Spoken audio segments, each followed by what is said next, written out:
Hello, good evening. How's everyone? Hello, doggy. I want to say that I'm very disappointed in the rest of you for not bringing your dogs. Next time, please do. It's wonderful to be here with you tonight. I thought that I would talk a little bit about the Golem of Brooklyn, read a little from it, maybe talk about it a little more, take some questions, chat, you know, that kind of thing. Does that sound all right? Yeah, all right. Sounds good. I guess the first question is, are folks conversant with the idea of the golem? Okay, all right. I'm going to explain what a golem is anyway, for anyone who maybe needs a little brush up on the lore of the golem. In Jewish lore, folklore, a golem is a humanoid creature made of mud or clay, 9-10 feet tall, always constructed by a rabbi or a very learned man, and always at a time of crisis. And by crisis, I don't mean like the existential existence of anti-Semitism in the world. I mean immediate crisis. I mean, the villagers are marching with lit torches toward the Jewish quarter. The golem is animated. I try to avoid using the word life, death, alive, dead in reference to the golem because strictly speaking, the scholars who agree on nothing do agree on the fact that the golem is neither alive nor dead. He's either up and about or he's not. So to animate the golem involves secret rituals, incantations, prayers, which again, no one can agree on. The recipes are mysterious and contentious. But the one thing they all have in common is that the last step in suscitating the golem involves the Hebrew word for truth, which is either inscribed directly on the golem's forehead or written on a piece of paper, which is then inserted into the golem's mouth.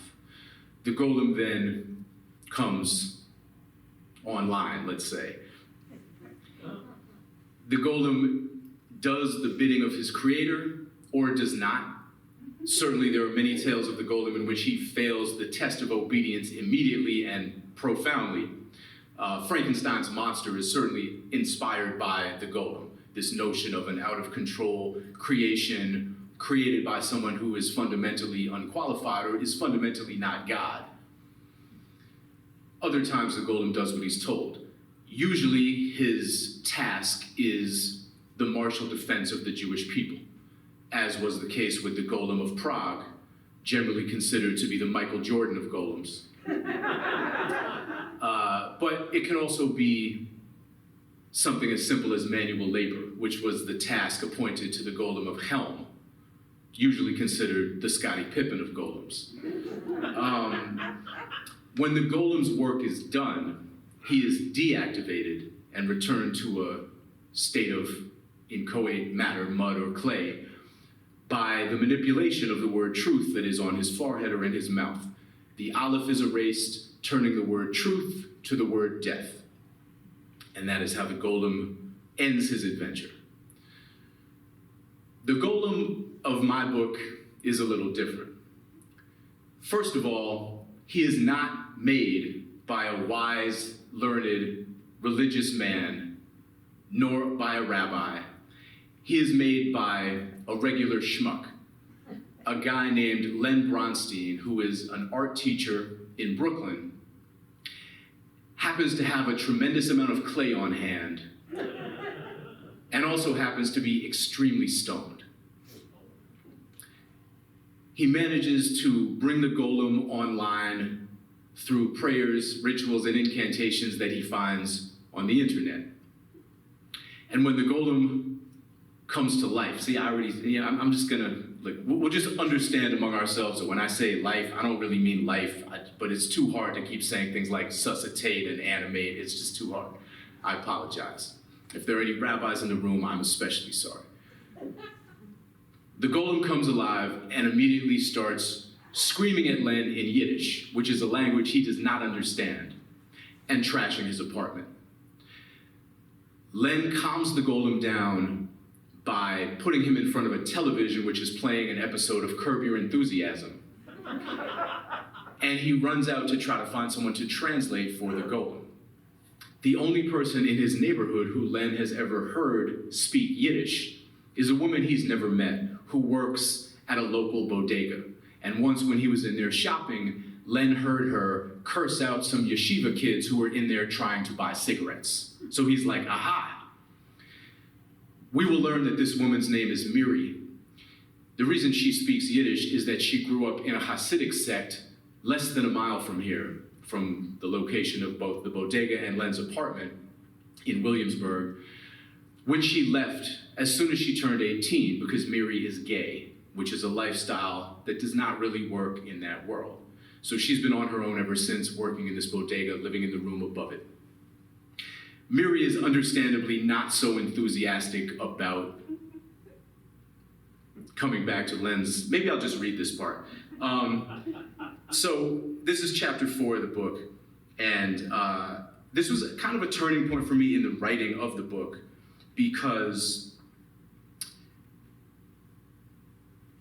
I got to this point in the book. I had been in Len's perspective for several chapters. I knew that I was going to be in Miri's point of view at some point. I knew that there were other characters from whose perspective I was going to write. But I was a little flummoxed. I didn't want to be in Len's perspective here. I wanted eyes on him. I also wanted eyes on Miri. I didn't want to introduce her in a chapter that was from her point of view. So I didn't really know what to do. I needed a third character. I needed another point of view. And then it occurred to me that I could write this chapter from the point of view of the cat who lives in the bodega that Miri works in. This is a thing in New York City, right? Bodega cats. So, K-A-T-C. Well, if you want to get real creative with it. So, this chapter is written from the perspective of Adolfo, the bodega cat. The bodega cat's name was Adolfo, although he hated what that term had come to represent. Typical New Brooklyn bullshit. These people moved here from their windswept cultural wastelands and started fetishizing all the quotidian New Yorkers took for granted, pointing their iPhone cameras at whatever drabs of grit and quirk the city had left and turning it all to kitsch. For the first 15 years of his life, nobody had paid Adolfo the slightest mind. Maybe if he was lying on top of the bread, a custie might say, "Yo, Poppy, you think you could move?" But if he pretended to be asleep, they usually just bought some Little Debbie snack cakes instead. Now, he couldn't get through a single day without some millennial taking a selfie with him so she could tag it "Real Bodega Cats" or "Spread Love, It's the Brooklyn Way," or whatever the fuck. These people deserve death. And if Adolfo hadn't been so old and fat, he would have sliced every last one of them to ribbons and feasted on their intestines. The Brooklyn Way. The door dinged, and Adolfo looked up from the stack of 4-day-old New York Posts on which he was lounging to see goofy-ass Len Bronstein step inside. The sweat stains beneath the arms of his t-shirt nearly fused to the one spread across its chest, like continents trying to reform Pangea. Dude was probably stoned as usual. Good for him.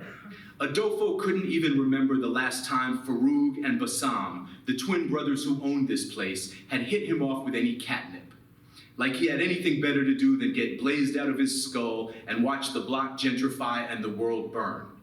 Those dickheads had a lot of nerve, naming him after their Dominican Coke Connect and then letting him languish sober as a fucking labradoodle. Bronstein beelined for Miri at the counter, the lone woman and the sole non-Yemeni the twins employed, not to mention the only person who ever bothered to freshen Adolfo's water or hook him up with a handful of plantain chips or a 5-hour energy drink. She never tried to pet him either. They had a mutual respect thing going on. But that didn't mean Adolfo didn't peep her style. He compiled jackets on all the workers out of sheer boredom, and Miri was the most intriguing of them all. To Adolfo, and what did he know? He was just a fucking cat. Miri seemed like she was perpetually figuring out how to be normal, or playing catch up from 5 seconds behind because she was too distracted by something looming and horrible to pay attention. There was often a tiny envelope of silence before she spoke, like she was double-checking her words first, even when the conversation was a mundane one, as 99% of custody counter exchanges were. She wore the same gray cardigan almost every day and watched reality TV shows with rapt focus as if she were an extraterrestrial cramming to pass as a native of this stupid planet.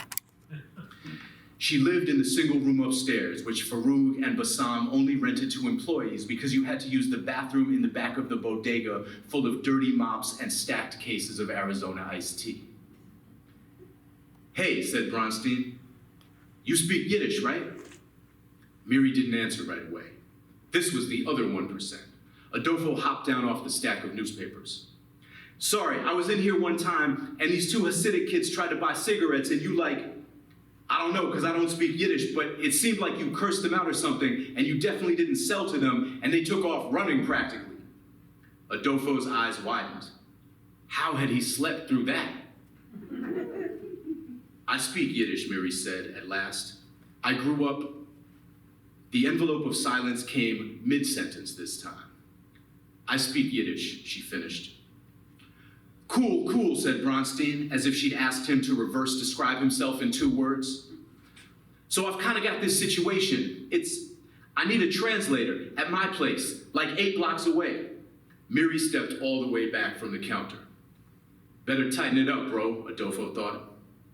"Sorry, this is coming out weird. I need some help. I'll pay you for your time." Miri grabbed the cordless phone. "Please leave," she said. "It's my grandfather," Bronstein explained. "He hit his head, and now he's only speaking Yiddish. I just want to calm him down." "So call a doctor." "Do you know one who speaks Yiddish?" Miri hesitated for a moment, then said, "I can't leave the store, but if you bring him here, I'll try to help." Bronstein's eyes flicked left, right, left. Liar, Adolfo thought. "Avu ismein schmuck," he blurted. "What does that mean?" Miri stared at Bronstein for a long time, then said, "It means, where is my dick?" "Oh, shit," said Bronstein, as if this made perfect sense. Miri narrowed her eyes just slightly, her most cat-like and thus most attractive move. "Where is his dick?" she asked. "He's not really my grandfather," said Bronstein. Adolfo could see his right hand fisting and unfisting rapidly at his side. "He's a golem. I didn't know I was supposed to make him a dick. No wonder he's mad." "A golem," Miri repeated. Adolfo didn't know what that meant, but the way she said it, so inflectionlessly that it was somehow all inflection, made him feel certain that Miri was going to walk off into the night with this damp, untruthful stranger. He couldn't let that happen. He had to warn her. Adolfo meowed at the top of his lungs, then brushed past Bronstein, summoned all the hops he had left, and leapt onto the counter, 4 feet off the ground, something he hadn't done since the Bloomberg years. Miri ignored him, followed Bronstein out the door, and locked it behind her. So Adolfo did the only thing he could. He took a nap.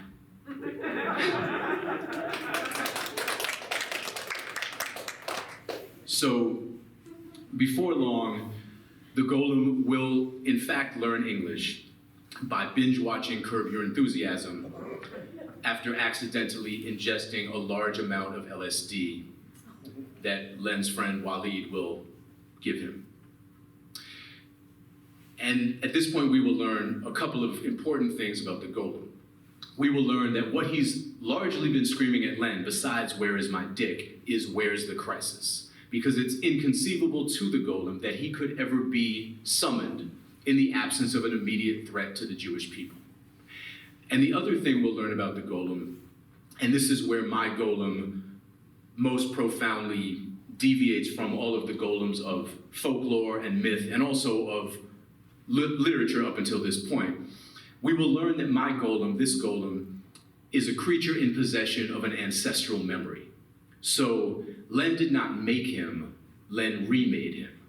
There's only ever been one Golem, and he remembers every previous iteration of himself, and his memories go back to the dawn of time. He remembers ancient Egypt and 5th century Babylon and 11th century Spain and all kinds of other places. And throughout the course of the book, I will flash back to some of those places to relate some of those adventures.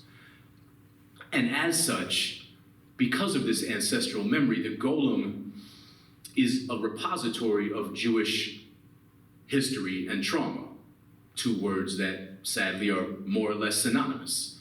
And to complicate matters further, he's only, of course, been around for some of the gnarliest moments in Jewish history. Because, again, he's only ever summoned, made, remade when there's a crisis. So it's very hard for him to understand what he's doing here. And Len and Miri don't really have any answers for him.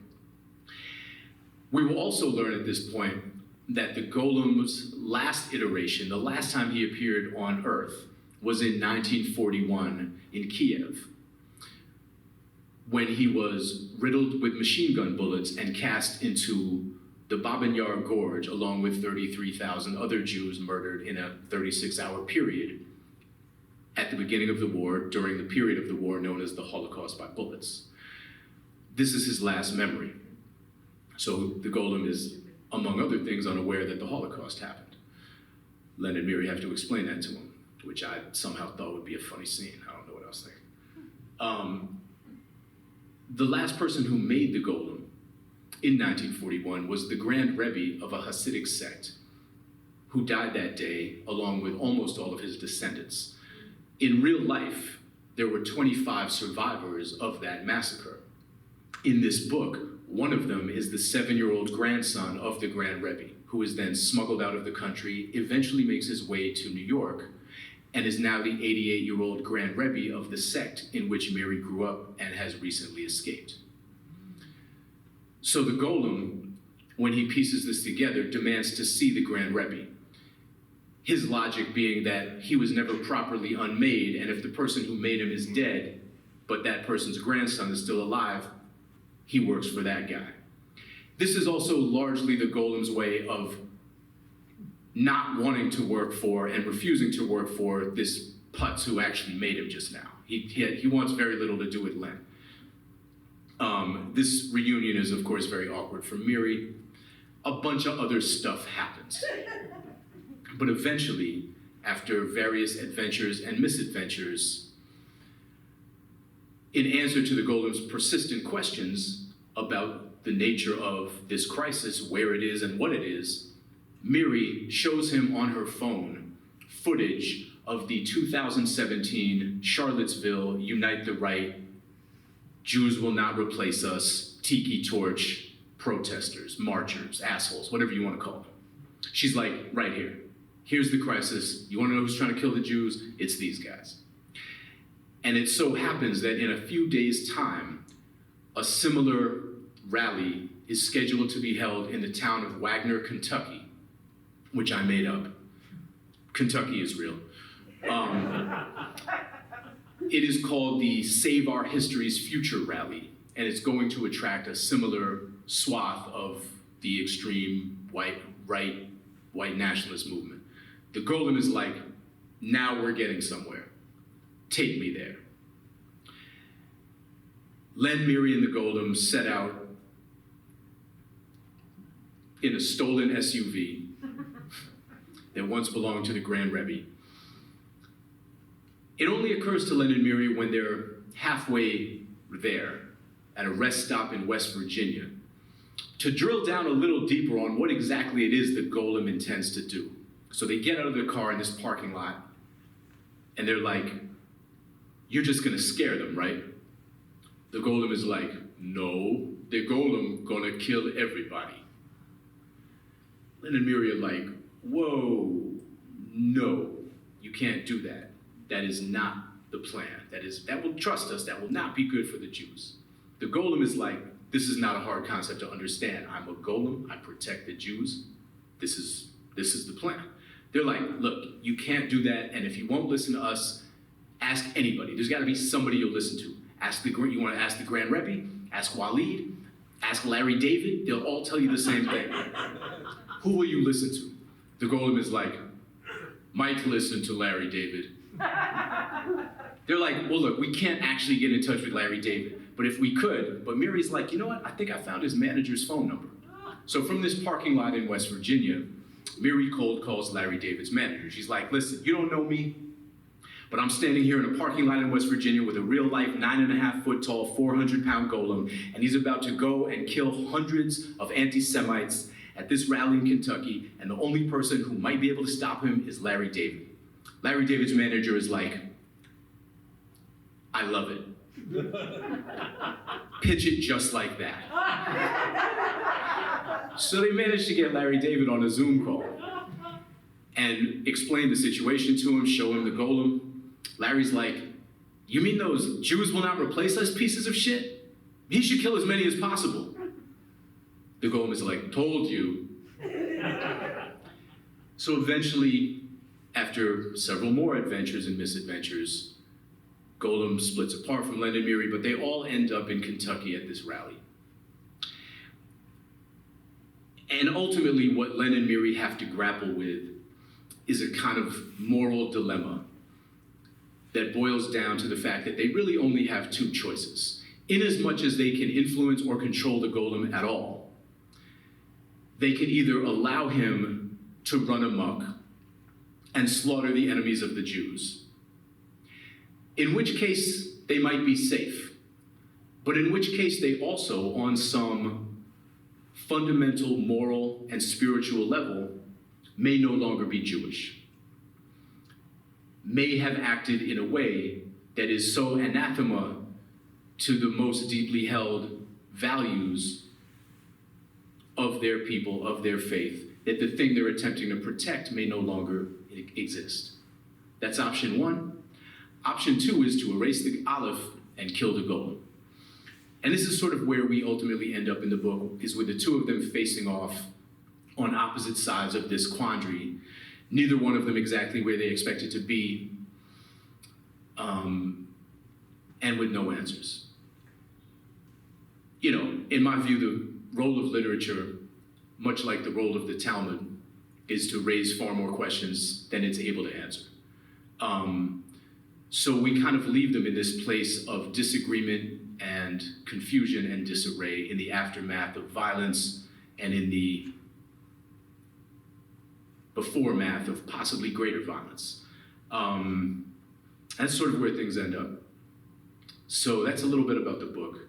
I'll maybe talk for a minute about how I came to write it, because I'm sure a lot of people are like, what the fuck are you talking about?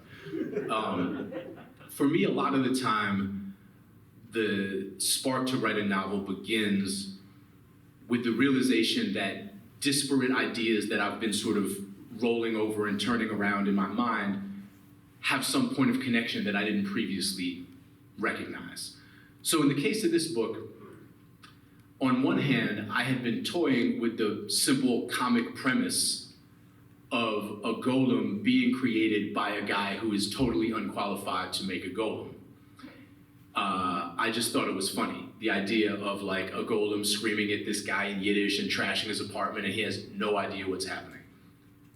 But that's not a novel, right? That's like a Saturday Night Live skit. Specifically, it's like the type of Saturday Night Live skit that's funny for 2 minutes and then drags on for like another 13 minutes and you're like, when is the musical guest coming? Very much separate from that, I've been mulling over another idea for a novel that I couldn't quite wrap my mind around. And the arena in which I was playing was a kind of science fiction, speculative future book about epigenetics. Do folks know what epigenetics is? All right. So, okay, Golem, yes, epigenetics, no, cool. Like this crap. Epigenetics is the increasingly accepted scientific notion that trauma sort of enters and flips switches in the DNA. And then that trauma is passed down genetically to your descendants. What I was thinking about were the implications of that discovery and the discoveries that might come after it. So I started thinking like, okay, if we've accepted that this premise is true, that trauma can be passed down from generation to generation, perhaps the next thing that happens is we learn to pinpoint the exact moment when that trauma entered the genetic record. The way that if you cut down a tree, you look at the rings and you can sort of see when the fire happened, right? That's marked in the tree's fossil record, so to speak. So what if we could pinpoint those moments? Well, then we could litigate. We could hold responsible the governments, the corporations that caused that trauma. So if you're, of African descent and that trauma marker is during Middle Passage, maybe you got a lawsuit on your hands. Maybe you can sue for reparations. If you're an Ashkenazi Jew and that genetic marker first enters your DNA during some pogrom, pick one, some period of banishment, some period of murder, maybe you've got a lawsuit. So in my mind, the next step beyond that, this is all sort of this speculative future sci-fi thinking. After the courts rule that these cases can be brought, that these reparations can be demanded, and after the entire financial system sort of restructures itself in order to bear the brunt of these tremendous transactions that are going to follow, the next discovery is that this trauma can be transplanted from one person to another, from someone who possesses it to a recipient. And so people begin on the black market illegally transferring these traumas. Some people want the trauma so that they can get the payout. Other people want to stash that trauma, not immediately get the payout, but see how the political winds blow, because you could see this being advantageous or disadvantageous depending on how it's spun. You're either less than because you have this trauma, or maybe you are in need of, some kind of like affirmative action almost because you have this trauma, like who knows?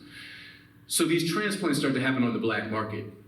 And then unexpectedly, the people on the receiving ends of these transplants start to see vividly the actual events that cause these traumas. So now people are experiencing the traumas of strangers from decades or centuries ago, and in some cases it's driving them mad. In other cases, there's a desperate desire to figure out whose trauma this is and relate the story back to them, or sell it back to them. Anyway, it goes on and on. Like, this was the stuff I was toying around with.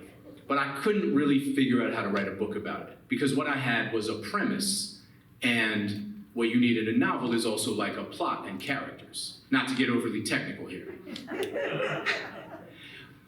And one day I woke up and I realized that if I made the Golem a creature with an ancestral memory, I could sort of do everything I wanted to do in that epigenetics book through the vehicle of the Golem. The Golem the word Golem only appears once in the Torah, and it doesn't refer to this creature, it refers to Adam before God breathes the breath of life into him, and it's usually translated as unfinished thing. But another translation that I came across in my research was empty vessel. And so I pretty much thought to myself, well, what if instead of an empty vessel, I made this Golem an incredibly full vessel? And this excited me, and I sat down and I wrote about a 4-page outline of the book that day, and I sent it to my agent, who replied with a 1-line email, which said, "The Golem market is dead." I was like, cool, great, all right, let me get to work. My agent also, when I said to him, go the fuck to sleep, was like, I don't know what you're doing, I can't sell this. So the real question possibly is, why don't I fire Richard? Anyway, so that's a little bit about the background of the book. Any questions? Yeah. I have to ask, since you brought it up, why does a Golem have to have a gender? And it seems to me we're taking a little class with our rabbi about golems, and that some of the golems that they are often assigned a gender by sort of obviously male rabbis, but it doesn't seem like that the golem actually has a gender. Yeah, I mean, and so it's sort of funny that he was like missing his dick because does he really need one or it? There's absolutely no possible thing he could do with one if he had one.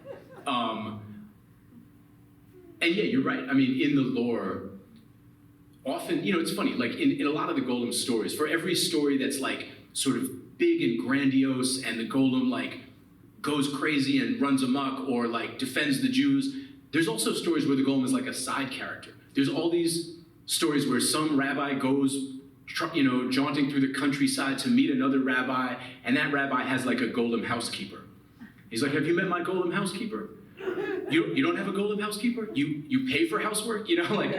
So there are those stories. For me in this book, I conceived of the Golem as thinking of himself as male. And I think for me that choice was largely a result of thinking about the history of golems and golem makers. I was toying with a character who in many ways represents an absolute lack of subtlety. He represents brute force. He represents eternal vigilance.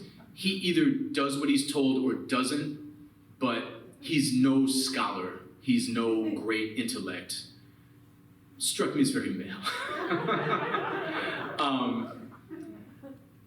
But I also there's a chapter in this book that's sort of a speculative history of the Golem where the chapter is called Thrash Memory. And I've always wanted to read it out loud, but it's like too long to really read out loud, so I never have.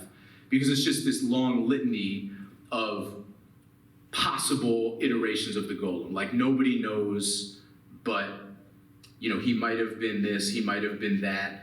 He might have been made by Moses the first time. He might have been made by Solomon the first time. I just kind of it's sort of my way of doing an entire history of the Jewish people through the figure of the Golem. And I mention it only because I do have, there's this paragraph. So this is sort of in the middle of the chapter, and it's narrating again, just possible golems. So here's the closest I came to a female golem, just for shits and giggles. The next credible mention of the golem comes in the 4th century of the Common Era, when the Roman Emperor Constantine converted to Christianity, bringing most of his subjects with him. This was unprecedented and astonishing, as if Derek Jeter woke up one day and decided to get a Red Sox logo tattooed on his chest, and then every Yankees fan went out and did the same. The surgent Christian faith was at great pains to distinguish itself to potential converts, to explain how a religion based on the worship of the Jewish son of the Jewish God was not merely some substrain of Judaism. The simplest and most elegant way to illustrate the differences, it turned out, was to kill as many Jews as possible for the next 1,500 years. Constantine began by passing laws against interfaith marriage and synagogue building, and a rabbi whose name is lost to history, if he existed at all. The Jews had rabbis instead of priests now because the temple had been destroyed, and you couldn't have a priest without a temple, and the army they sent to fight the Romans had been defeated and marched back to Rome as slaves, and Judea was now called Palestine, conceived of a plot to assassinate Constantine before things got any worse, and crafted a golem out of mud from the banks of the river Tiber to deliver the fatal blow. This golem, unlike previous golems, if there had been any previous golems, took the form of a seductress. Though still male in essence, if he could be said to have either just gender or essence, this golem was voluptuously formed, attired in the raiment of a courtesan, and sent to capture the emperor's attention, secure a private audience, and throttle him to death. The mission ended in failure, and the entire story is patently absurd. The persecution of the Jews ramped up, and they fled Palestine for what would surely be easy times in Italy, Spain, and Germany. LOL. So that's the closest I came to a female golem. Yeah, in the back. Hi. The first time I remember coming across the term golem was when I read a book when I was pretty young called The Wise Men of Hell. I don't know if any of you remember. And then I've seen it, from time to time in other places in literature. But I seem to remember from that book, I'm going to go through and find that book tonight, or sometime soon, is in your research, somewhat serious, that you may have done on this, which I think deep down you've done some really good research.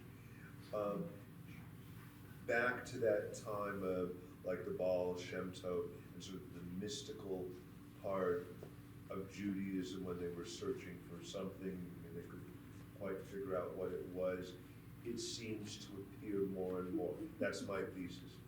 Did you find that, or am I misremembering the wise men of Helm and putting too much into I mean, Helm, my understanding of Helm, I mean, that title is a joke in itself, right? Because Helm is Right. like the Yeah. place where jokes about idiots come from. Right. Right. So, but yeah, I think generally speaking, you're right. There is a profusion of golem stories from that time, from the 15th century, the 16th century. The famous golem of the Maharal of Prague is from that time. So yeah, that's a fruitful time. In fact, golem stories I think originate no earlier than like maybe the 14th century. My golem has all these, I did something different with my golem. I took him way back further into history. But yeah, I think you're right. That does seem accurate to me. Yeah. You made a reference earlier describing the golem as not alive and not dead, and you referred to Frankenstein monster, and I got the sense that you were saying, or perhaps I was just reading into it, that Mary Shelley may have been influenced by the whole idea of the golem, which is hard for me to conceive of a late 18th century, early 19th century woman in England, having no Jewish background that we know of, knowing about a golem. Have you done research on that? Do you know if there was any kind of? I don't. It's funny that you mentioned it because I was just reading a piece in the New Yorker that is sort of a book review of a couple of new biographies of Mary Shelley, and I kept waiting for that connection to be made, and it never is. And I don't have any particular reason to believe that she was conversant with the lore of golems. It is just strikingly similar. I mean, influence is always a tricky thing. It's hard to prove or disprove. We all give the Earl of Sandwich credit for inventing the sandwich, but really it was Hillel 17 centuries earlier, right? Why do we call it a Hillel sandwich? It should be a sandwiches Hillel. Who knows? Yeah, but I can't speak to Mary Shelley's influence. Yeah, good. Yeah. Okay, I want to tell you about the book first, but I also have a question. So there's a book that we read in our good book club called The Golem and the Genie, which is about a female golem. And it's a level book. And what she is compassionate. Yeah, she's compassionate. And all the way through. And it's, entirely different kind of golem thing going on there. So, it's been done. And Yeah. it was fascinating. And she's in love with this genie. It goes on and on. But I had a thematic question. That when you were writing this, did you think about that debate at the end and how really, really relevant it is to how Jews are tortured now by both being progressive and also being torn apart by pogrom? I mean, it's so on topic now. Yeah, it's funny. I mean, Could you repeat the question? Yeah. Go ahead. If he realized that the debate at the end of the book was so contemporary and important, because where do we stand as progressives and also as people who are torn apart by pogrom? Do we wipe people out? Do we stand on one side? Do we stand on the other? It's just amazing that the relevance of that. Yeah, it's a weird thing. You sort of the world in which you write a novel is never exactly the world into which the novel gets published, right? I wrote this book in the summer of 2022. I wrote it very quickly. And I sold it in last November, and it was published in September. And by publishing standards, this is lightning speed. My publisher wanted to rush the book out because they felt that it was so timely, even before it became like newly timely, really timely. My joke was that I didn't have the heart to tell them that anti-Semitism would still be around in the spring. The other thing that they did that was very hilarious and very goyish was they were like, we're going to publish the book in time for the Jewish high holidays. Right. And I was like, that doesn't mean what you think it means, like Yom Kippur is not when we all go to the bookstore, Free Yom Kippur sale. Yeah. I was like, okay, that's a great idea, guys. Thank you. Yeah. But But yeah, I mean, in the middle of my book tour, the world changed, and I didn't know exactly in what way the book might be prescient, or that conversation might feel relevant, or more relevant, or differently relevant. But I have been thinking about golems in some different ways in the past few weeks, and one thing that keeps coming back to me is another consistency throughout the lore and literature of the golem, which is that always, consistently, you deactivate the golem as soon as you possibly can. As soon as the danger has passed, he ceases to exist. There is no record or precedent for keeping a golem alive as a perpetual watchman or a nuclear deterrent against anti-Semitism. It doesn't happen. There's something profound, I think, in the message that sends about how we are instructed to step away from power, to relinquish it. If a golem is valuable as a protector and a savior and a defender, seems like he'd be a good guy to always have around. By that token, why not make 100 golems? Why not make 1,000 golems? Why not make a 1,000-foot tall golem and have him perpetually watch over the Jewish people? And the answer seems to me to be that we would be sacrificing too much of our humanity to do so. There is something fraught, dangerous about making a golem, about attempting to control a golem. The golem represents a kind of power, a kind of force that is amoral, not immoral, but amoral, and that we cannot allow to exist in the world for longer than we absolutely need him to exist. And I've been thinking about that differently and more so in the past few weeks. Thank you. Are you gonna do an audiobook of this? Are you gonna read it? There is an audiobook. It's fantastic. It's way better than I could have ever done it. You're not reading it? No. Taylor Swift? Taylor Swift read it. No. Most famous person in the world. It's a great. Why didn't I think of that? I'm sure that one phone call was all it would have taken. I was like curious, say words when I did. The audiobook is read by a good friend and collaborator of mine, an actor and writer named Danny Hock. And Danny, I fought hard to get them to hire Danny because I felt like Danny was one of the only people who could do the book justice. Danny is one of these guys who made his name doing one-man shows in New York in the 90s. Like the kind of show where, it's just like an empty stage and there's just a guy with like a hat, and he does like 15 different characters in 4 different languages. And he's a Dominican cab dispatcher, then he's an old Polish grandmother. Like Danny speaks every language, he does every accent, and he does an amazing job with this book. And when I read the book or when I do the golem, it's like a pale imitation of me doing what Danny does in the audiobook. There's also like, even after the golem learns English, there's still a lot of Yiddish in the book. And I always, like when I'm thinking about what I'm gonna read in front of a crowd, I'm like, shit, I can't read this chapter, it has Yiddish in it. Because I don't speak Yiddish, I don't pronounce Yiddish well. I was very lucky that my friend Eddie Portnoy, who has a PhD in Yiddish and works at the Yiddish Institute in New York, was on call for me 24 hours a day whenever I needed Yiddish translation for this book. I could just send Eddie a text and be like, Eddie, how do you say rip his fucking arms off? And he'd tell me. And a lot of times, Yiddish is such an amazing language, right? It's a combination of German and phlegm.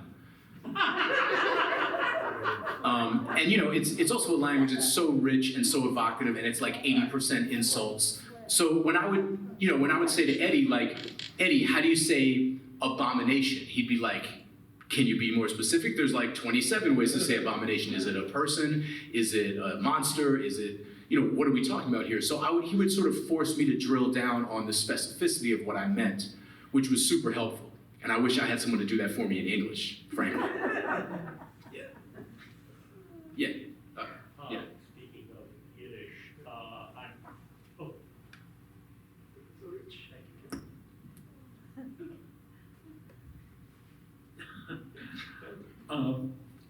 Speaking of Yiddish, I belong to an organization called Open House, which is for senior LGBT people.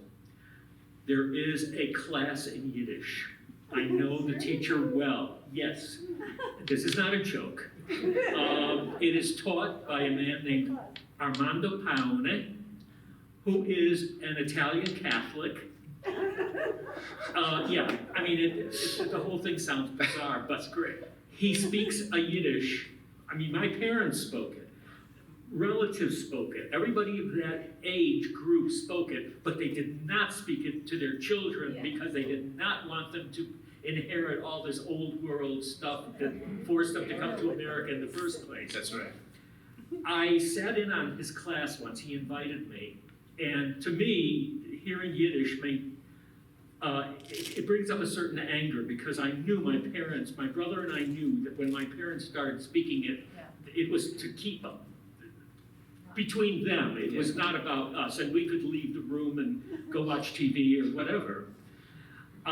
When I sat in on his class, I had a chance to listen to him. He claimed that he grew up in Brooklyn, and this man knows 9 languages fluently, okay? Yiddish happens to be one of them, and he talked about it because I took him for Italian. I mean, I took his Italian class, and he explained how he knew Yiddish. He overheard 2 of his neighbors, 2 old ladies, speaking it, and already the germ was there with language. He was, it fired him up.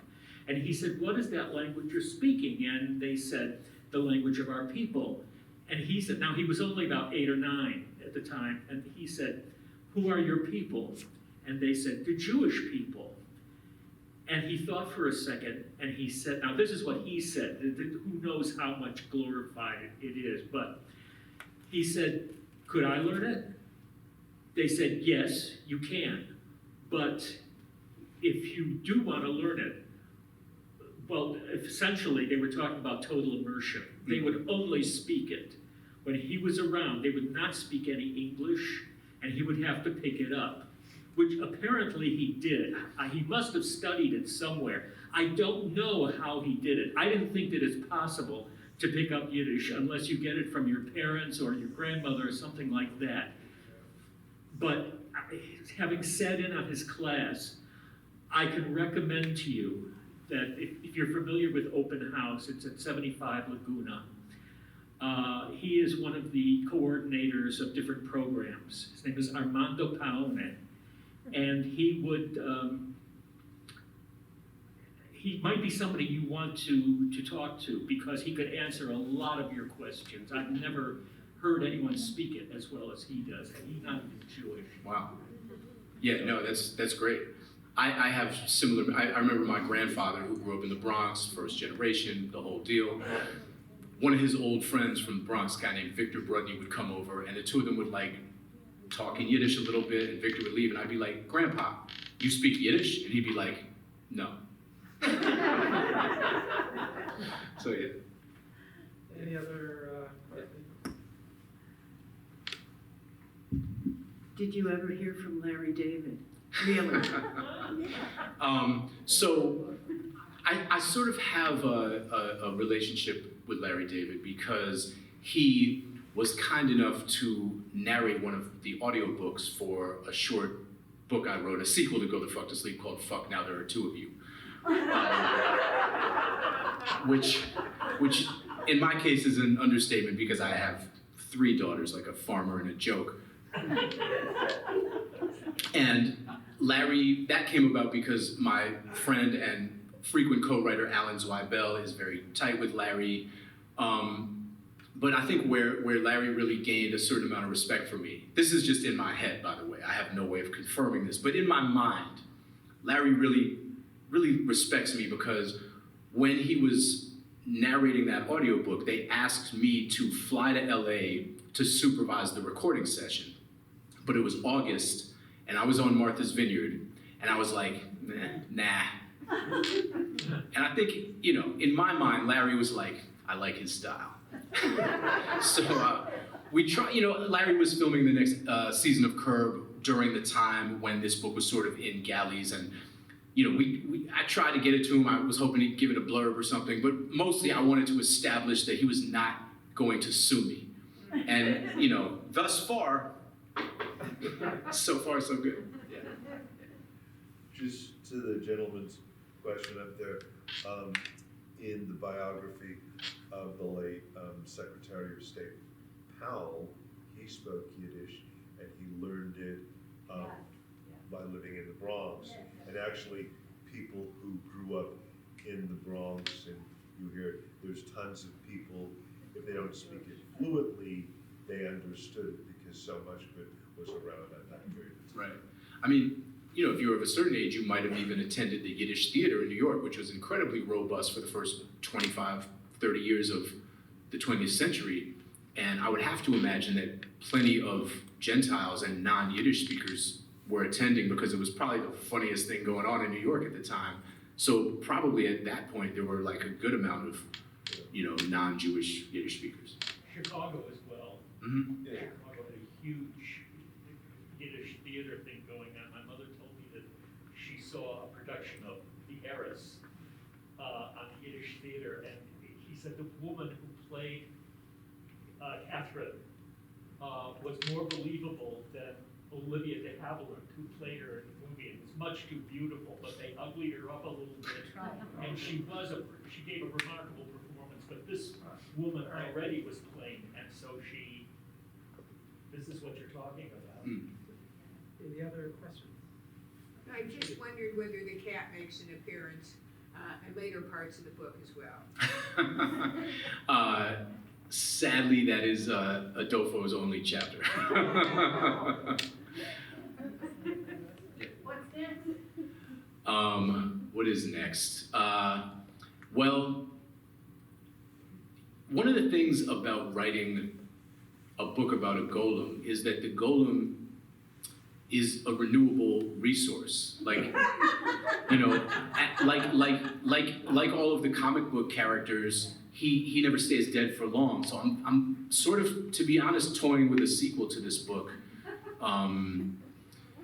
in which Adolfo will have a heavy presence, I can assure you. By the way, we didn't bring our dogs because we all have cats. That would work that well in here? Library full of cats? Yeah, that's Yeah, I that's think maybe less. one last question there, and then we're done. Yeah, do you have an imagined audience when you're writing, or in terms of your readership, who you're thinking about will read it? I tend not to think so much about an imagined audience when I'm writing. In some ways, I'm writing the book that I want to read. This book was a little different in the sense that I was having so much fun writing it that I was actually having my partner, Jamie, read the pages every day. Like, just out of sheer exuberance, like I would come home, by home I mean I would go from the studio that used to be our garage that I write in into our house. So coming home takes about 1 second. And I'd be like, you want to read the pages? You're like, you want to read the new pages? And she'd be like, yeah, let me read the new pages. And I would hand her my laptop and scroll back to what I'd written today. Sometimes I'd make corrections while she was reading, which was not part of the, it was not a great reading experience for her. But I was so kind of excited about what I was writing, and I had this sense of sort of writing downhill, which often is the case for me when I'm writing something funny and pulling from all these strands and kind of, just when I'm in that zone, I get excited. And so, yeah, I was having her read the pages every day and sort of seeing if she laughed at the parts that I thought were really funny. So in a sense, my reader became her. I wasn't really thinking in the process of writing about how much of the book would be legible for Jews versus non-Jews or different kinds of Jews, or what the sort of field of reference looked like. I think that every book sort of in some sense has that field of reference, and it's going to resonate differently and be differently understandable for different audiences.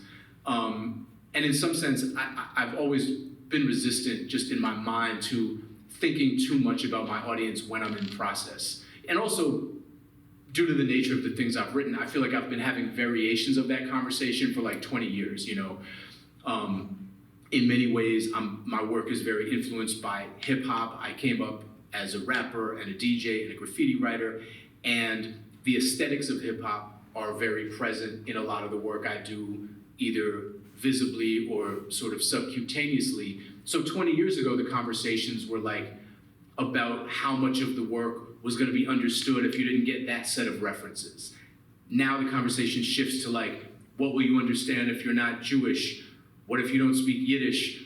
You know, there's a story in the book, for example, the Golem is in a position where he needs a ride to Kentucky. And he stumbles through the woods and finds this 11-year-old girl who's claiming to be a witch and hanging out in the woods.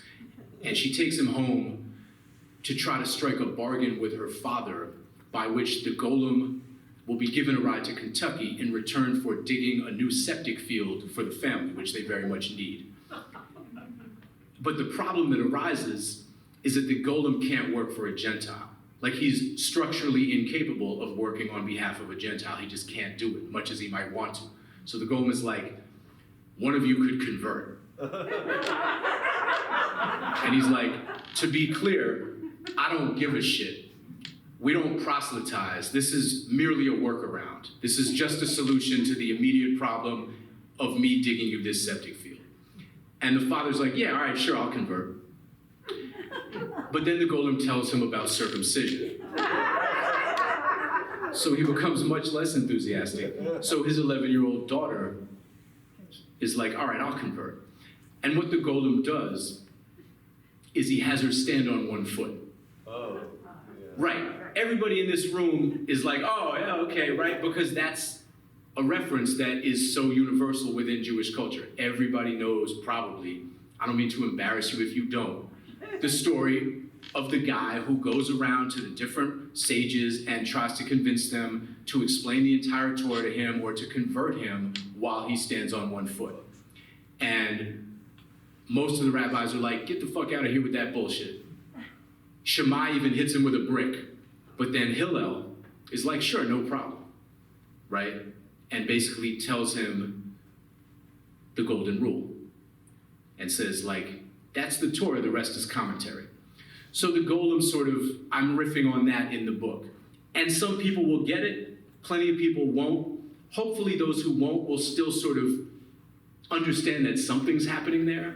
Maybe they'll be moved to, like, I don't know, look it up. But I also think that, you know, I grew up in a world where if you were not conversant with the field of reference in a text, it was incumbent on you to do the work, right? Like, you know, yeah, we got libraries, right? We're in a goddamn library.